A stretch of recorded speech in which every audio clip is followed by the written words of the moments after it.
Garcia, San Jose.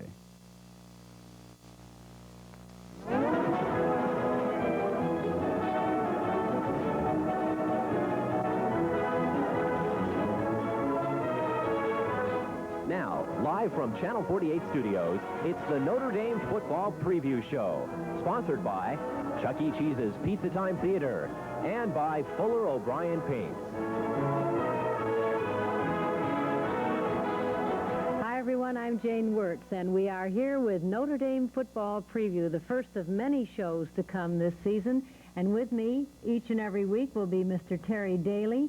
Terry, a well-known graduate of Notre Dame, and I got to tell you, Terry, I first of all thought I was going to be here with a football player. I thought you played football for Notre Dame. No, Jane, I wish I could say I did, but those players, my legs were, their legs were actually bigger than my waist when I was back there. So they really are big boys, as we're going to see as we go along. Tremendously huge fellows, really big. But you were there in a very interesting time, and of course, being a Notre Dame grad and being out here, you follow the Irish all the time. Tell us a little about the background, when you were there and what was going on. Jane, I was there from 61 through 60, actually graduated in 65. The seasons that I saw were the 61 through 64 season. And I thought, until my senior year, that I was going to be one of the few undergraduates never to see a winning season. They were 5-5 my freshman and sophomore years. Then the junior year was probably one of the worst seasons in Notre Dame history. They were 2-7. Really? Under Coach Hugh DeVore, and it probably would have been 2-8, but it was the year of the Kennedy assassination, and the game was canceled, that final game. But then my senior year was the first year of the era of Ara, and things really turned around. Ara Parsegian came on the scene. He turned a team of basically the same material from a 2-7 season to a 9-1 season. We were undefeated, untied, going into the last game against the Southern California Trojans, and came out to the Coliseum and lost in the last minute and 33 seconds, 20-17. And did you go to each and every one of those games? Well, as many as I could. The Irish hearts were broken on that Southern California game, but it was a Camelot year. We had John Hewitt was a Heisman Trophy winner that year, and Jack Snow, a California boy, made All-American then, too. So it was really an exciting time. And since that time, you've followed them, and you know the plays. I know that because I've seen you saying, as we've looked at some of these highlights, my gosh, I remember that one and this one. So you really are a fan. I am really a fan, as are a lot of my friends in the Bay Area that follow the Irish religiously and regularly. And I try and stay as close to them as I can. And this is what we're going to be doing right here on our Notre Dame football highlights, or preview. We have highlights on Sunday. We're going to be talking about Notre Dame, about the game. This week it is? It is Notre Dame Purdue. Right, and it's away. It's at Purdue. It's down in the Boilermakers' Den. It should be a real ball game. Who do you think's going to win that one? Or do you want to hold on? Well, why don't we save that? Okay, you want to save that. But that's what we're going to do. We're going to talk about Notre Dame. We're going to talk with some coaches. We'll talk with you. We'll let you call in. And we're going to have just a lot of fun here talking football. So stay with us. Terry Daly and I will be right back.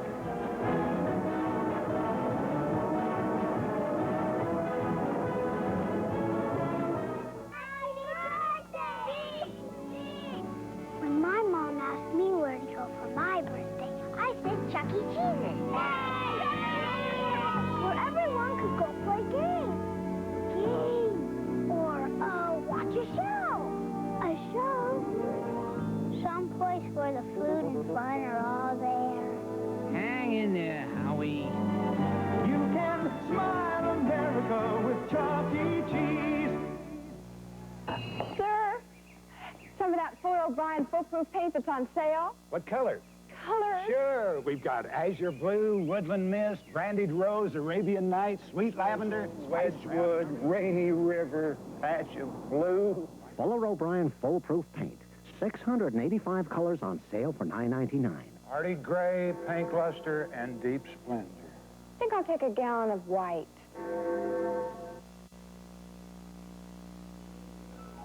Smile America, say Chuck E. Cheese. Smile America, say Chuck E. Cheese. Food and games and all kinds of features. For a taste of pizza and theater, you can smile America. Smile America. Smile America, say Chuck E. Cheese.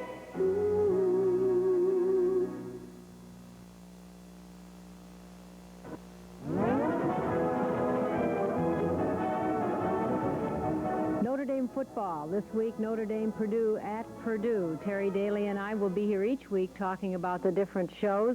And Terry, perhaps you can give an idea of what we want to accomplish in a very short period of time. Yes, Jane, I think in addition to giving the normal X's and O's about football and what it takes to make a good season, I'd like to, if we could, give an extra dimension. I'd like to see if we couldn't follow a major college team during the course of a year and look at it through various eyes, the eyes of players, former players, the parents of players, team managers, coaches. I think that this will sort of put it in perspective as just that it's a real total effort by a lot of people that goes up to making a national college football season. I'm sure glad we're not going to do X's and O's. I've never understood them in my whole life, and I don't think I could get there now.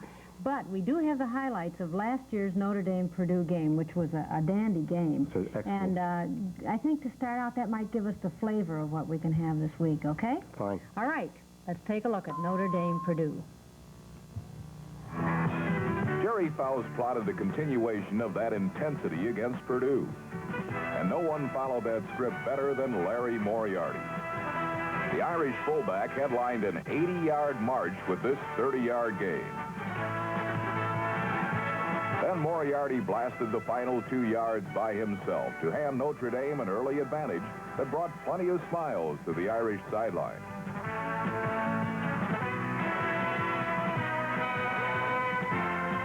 Some nifty footwork by tailback Greg Bell laid the groundwork for another Irish touchdown. And Larry Moriarty added the finishing touches to a 51-yard Notre Dame drive.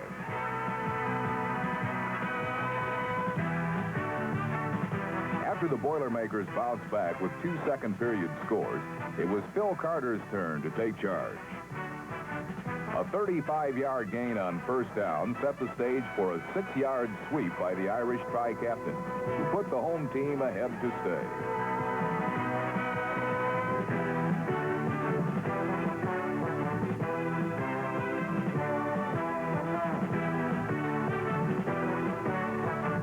Mike Larkin forced this Purdue fumble, and Mark Zavagan recovered deep in Boiler territory. Phil Carter added 10 of his game-high 154 yards for the clinching touchdown. And Irish partisans went home happy for the second straight week.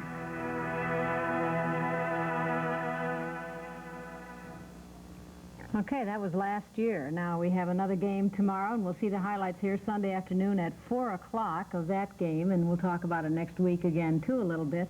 Are those same players back? Moriarty, is he back? No, Jane, he's not back. He's going to be hard to replace, too. He was just a real bruising-type, punishing runner, a fullback type.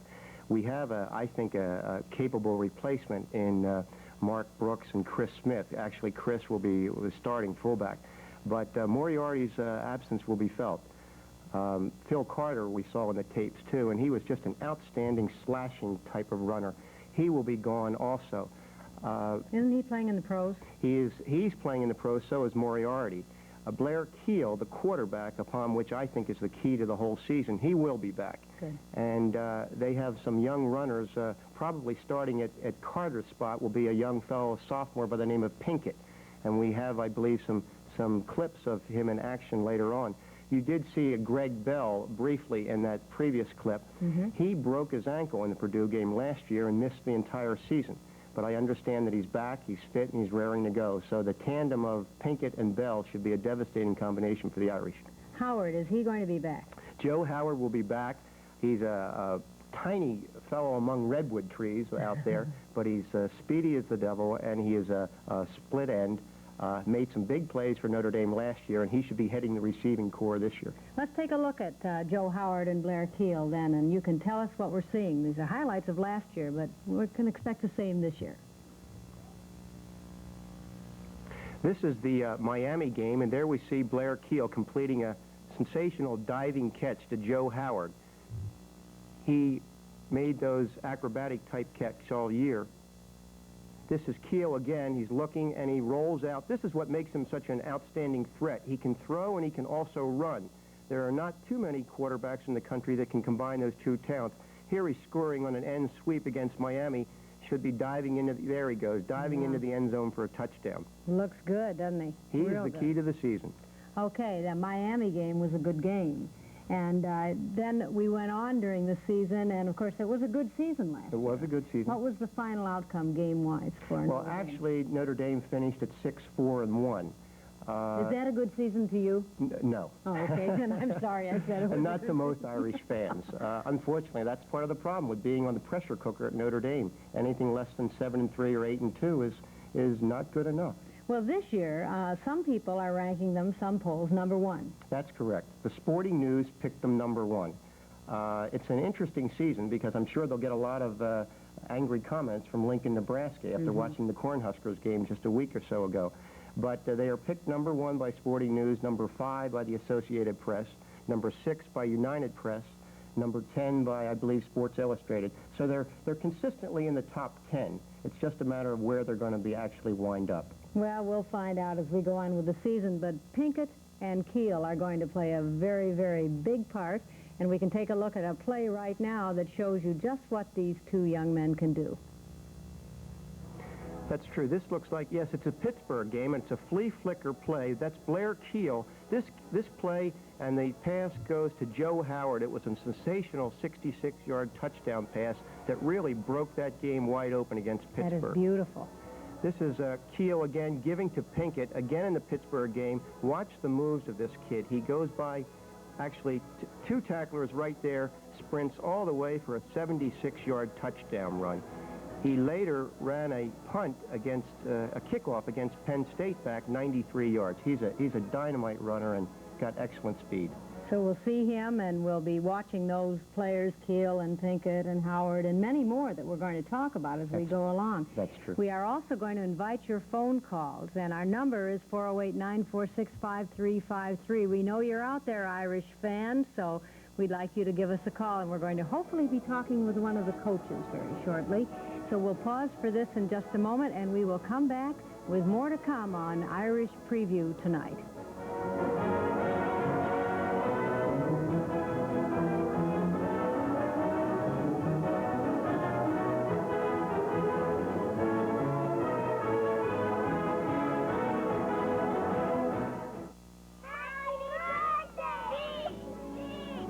When my mom asked me where to go for my birthday, I said Chuck E. Cheese's. Where everyone could go play games. Or, watch a show. A show? Someplace where the food and fun are all there. Hang in there, Howie. You can smile America with Chuck E. Cheese. Sir, some of that foil O'Brien foolproof paint that's on sale. What colors? Colors. Sure, we've got azure blue, woodland mist, brandied rose, Arabian Nights, sweet lavender, Wedgwood, rainy river, patch of blue. Fuller O'Brien Foolproof Paint. 685 colors on sale for $9.99. Hardy gray, pink luster, and deep splendor. I think I'll take a gallon of white.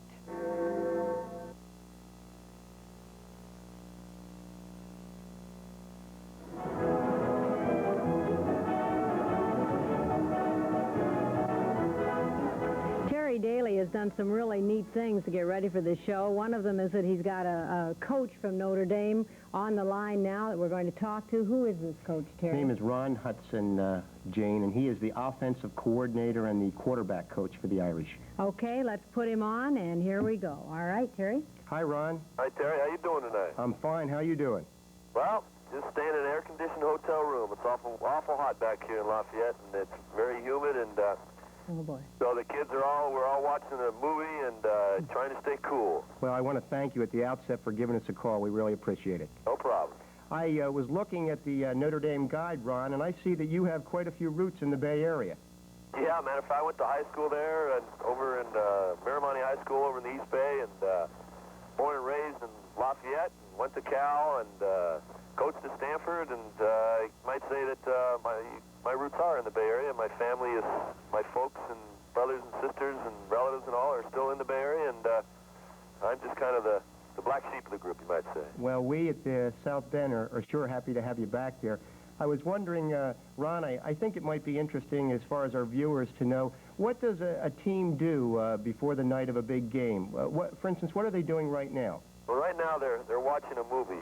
Coach Faust has the team either go to a movie by way of bus in the community where we're playing, or this particular night we have rented a movie and they're down in one of the film rooms downstairs in the Holiday Inn here and watching a movie for about an hour and a half, and then I will meet with the offensive part of the football team and just give a general overview of what we're trying to accomplish game plan-wise tomorrow, and put a real quick film on of Purdue defense for tomorrow, and just kind of get them mentally prepared to play a good game tomorrow afternoon.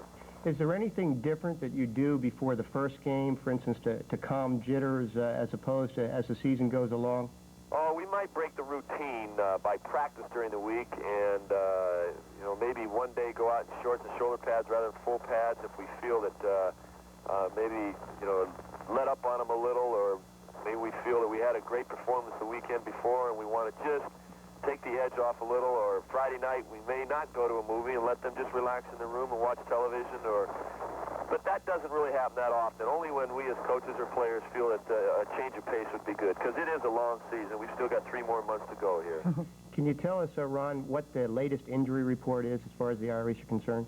Well, for those Irish fans in the Bay Area, if they weren't aware of Mike Larkin, who was a great player for us last year at middle linebacker, he broke his arm a week and a half ago and was declared out for the season, and that is a devastating blow to the Irish defense, because he was our best football player on the defensive front as well as on the team, probably, and that would be comparable to losing your quarterback on a team on the defensive side of the ball. So that is really a problem for us, and plus both the backup player, Joe Bars and Ron Weisenhoff, are injured. They're out for this game, so we're starting a young man named Mike Kovalevsky, who's a freshman, who's only about 200 pounds, we'd like to be starting him in about 2 more years as soon as we put a little bit more weight, get him a little bit stronger. But he's going to be the man that's going to be starting in place of Mike. And the other blow would be Mike Haywood, that started last year as a freshman at wide receiver. He's out for the game with a severe thigh pull, and he's missed 3 weeks, and we expect him back next Tuesday, ready for Michigan State the next week. So. Okay, Coach,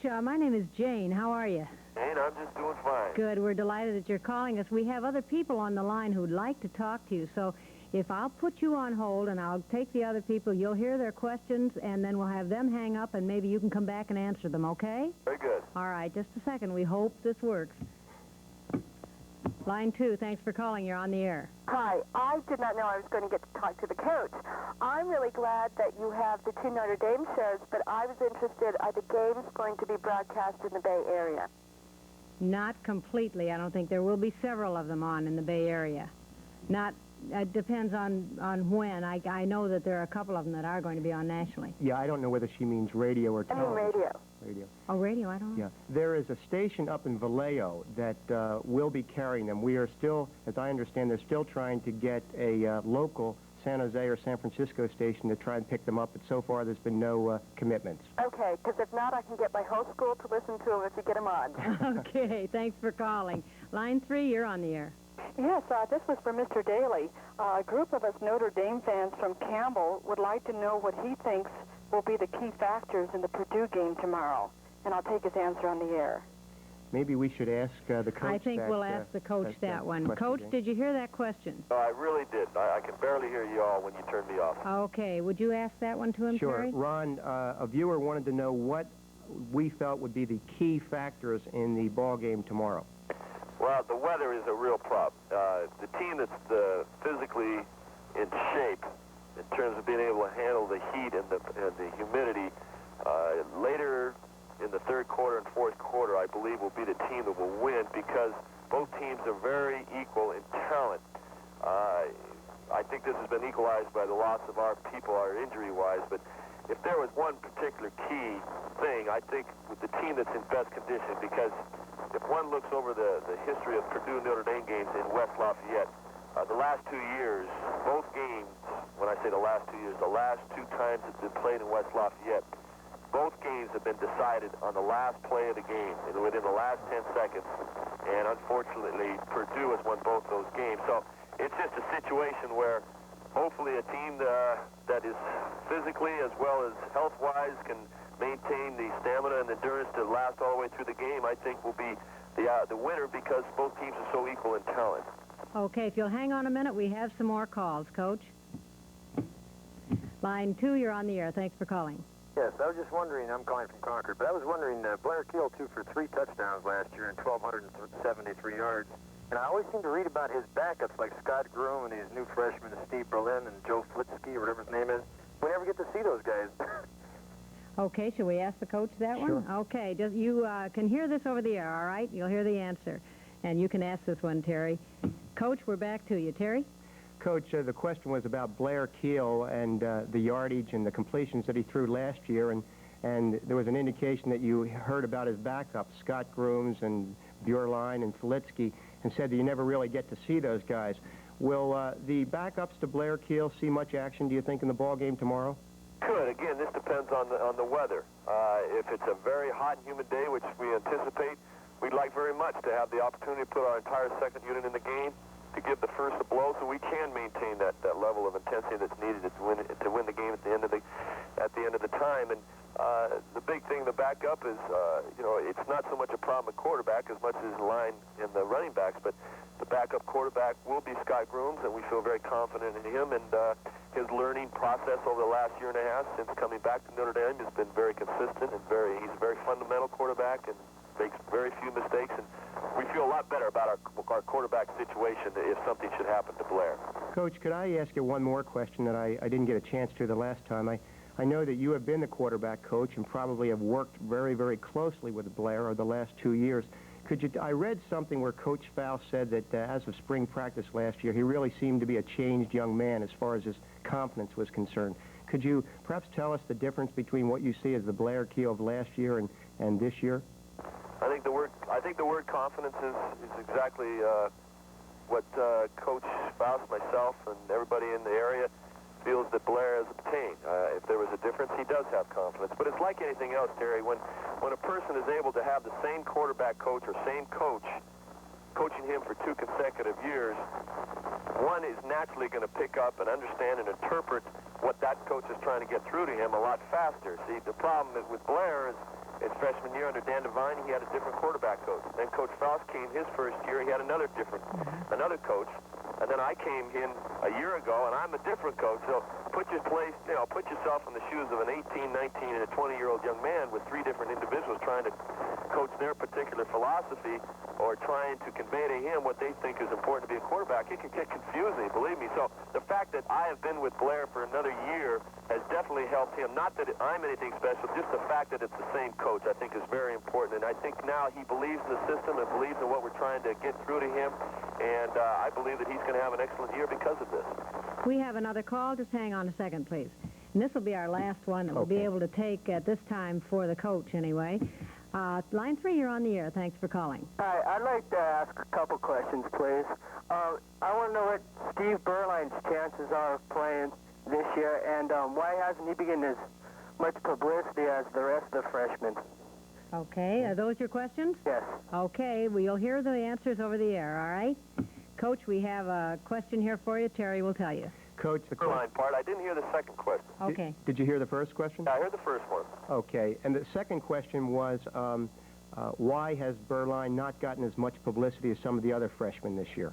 I think that's a fair question. First, Steve Berline is from Servite High School in Los Angeles, California, down in Santa Ana down there, and he was CIF Player of the Year, Big 5 Player of the Year down there, and he was highly recruited by Stanford, UCLA, and USC, and fortunately he chose Notre Dame, and we're really excited about him and his prospectus as a football player. Very smart, intelligent, he's big, he's strong.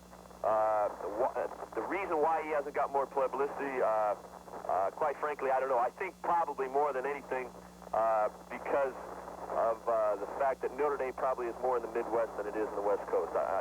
Quite frankly, you're talking to a person who doesn't know a lot about sports information, but I think that may be a problem. But Steve Berline tomorrow probably will not play unless something happens to Blair. I'm very sensitive to way a coach should bring along a young quarterback. You don't want to throw him into the pot too soon, because if he has a bad experience, he could very well blow the whole computer. So we're taking our time with it, and we're going to throw him in and out, and I believe by the end of the year, you will see a great deal of Steve Berline in a slow, methodical, very organized manner. Thank you so much, Coach, and we're going to look forward to talking to you again next week. And good luck tomorrow. All right, James, my pleasure. Good luck, Coach. Thank you. Great, thank you very much. Okay, we have had some beautiful calls. We thank you. This is fun. See, it's not It so sure bad is fun. after all, is it? We'll be right back with more to come, including our picks for the weekend games right after this.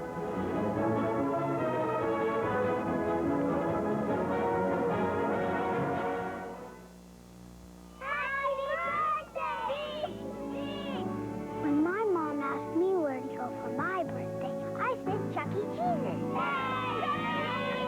Where everyone could go play games. Or, watch a show. A show? Some place where the food and fun are all there. Hang in there, Howie. You can smile America with Chuck E. Cheese. Sir, some of that foil O'Brien foolproof paint that's on sale. What color? Color? Sure. We've got azure blue, woodland mist, brandied rose, Arabian Nights, sweet lavender, Wedgwood, rainy river, patch of blue. Fuller O'Brien foolproof paint. 685 colors on sale for $9.99. Hardy gray, pink luster, and deep splendor. I think I'll take a gallon of white. Smile America, say Chuck E. Cheese. Smile America, say Chuck E. Cheese. Food and games and all kinds of creatures. All the days for pizza time theater. Smile America, say Chuck E. Cheese. You can smile. Make believe you're in outer space. Throw a party at Chuck E.'s place. You can smile. Watch the game go wild. So much fun you can't help but smile. You can smile. America, say Chuck E. Cheese. Smile America, say Chuck E. Cheese. Food and games and all kinds of creatures. For the taste of pizza time theater. You can smile America. Smile America. Smile America, say Chuck E. Cheese.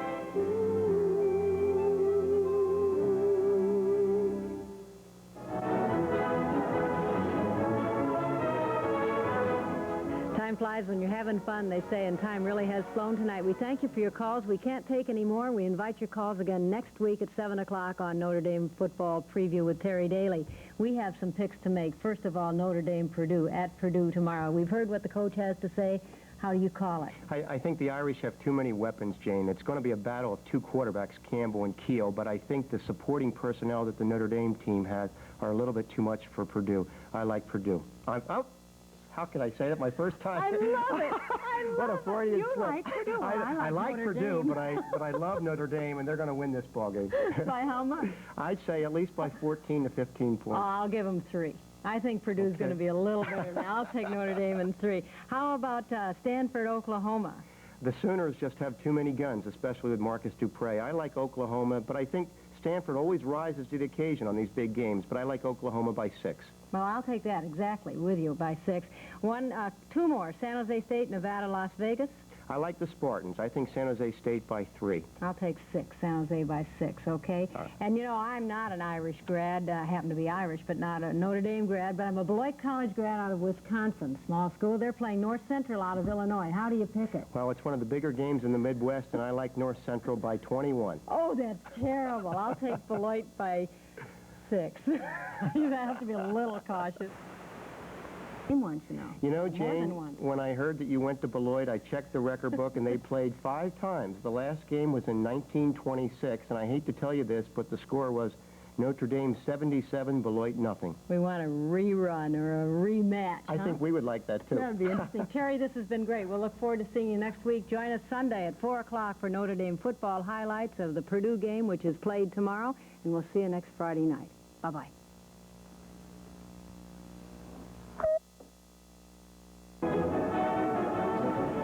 The Notre Dame Football Preview Show has been brought to you by Chuck E. Cheese's Pizza Time Theater and by Fuller O'Brien Paints.